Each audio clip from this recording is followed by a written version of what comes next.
Hey, what's going on guys? My name is Rampage and welcome to Rampage Reviews Outlast the Whistleblower DLC. The Outlast Whistleblower DLC is a survival horror prequel expansion for Outlast, developed and published by Red Barrel Games for PC and PS4. The playable character this time around is Waylon Park, a software engineer who works at Mount Massive for the Murkoff Corporation. After experiencing the torture methods the Murkoff Corporation put some of their inmates through, Waylon decides to send an email to the main game's protagonist, Miles Upshur, exposing the Murkoff Corporation for what they have really been doing in the asylum. However, you are soon caught by Jeremy Blair, a Murkoff employee. As punishment for his betrayal, Waylon is forcibly committed to Mount Massive Asylum to experience the horrors beyond him.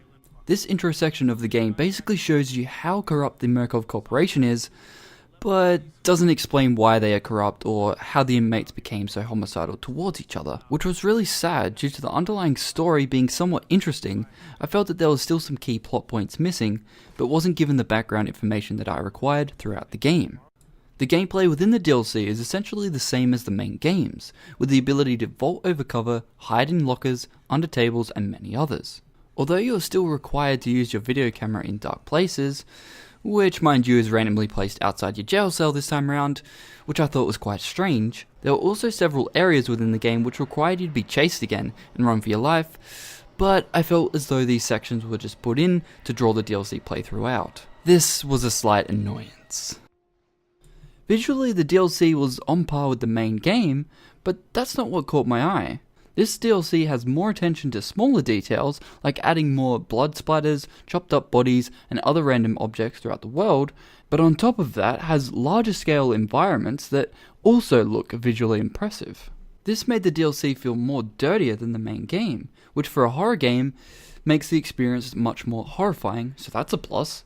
There were some noticeable graphic bugs like weirdly pixelated shadows due to low-res shadow textures alongside a rare sun flare blur effect that would only be caused by walking towards a cabinet, which didn't really make sense at all. These issues don't take much away from the experience, but it's just funny to laugh at them when you see them. Sound is once again an important part of Outlast and including this DLC, which managed to build upon what was already scary within the main game and multiply it by 2.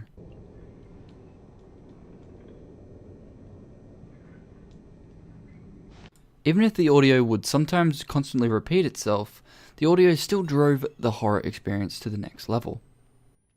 I'm not going to give away the ending to this DLC, but if you haven't purchased it already, now is probably the perfect time.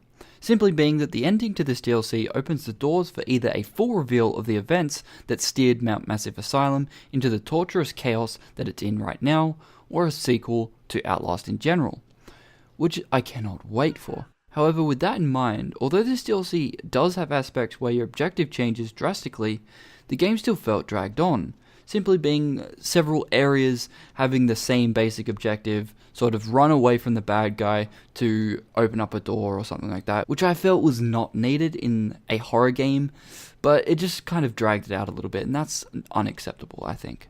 The Outlast Whistleblower DLC was still an amazing horror experience through and through. So that is why I give this DLC an 8 out of 10. Please don't forget to rate, comment, and subscribe for more reviews, and I'll see you guys in the next video.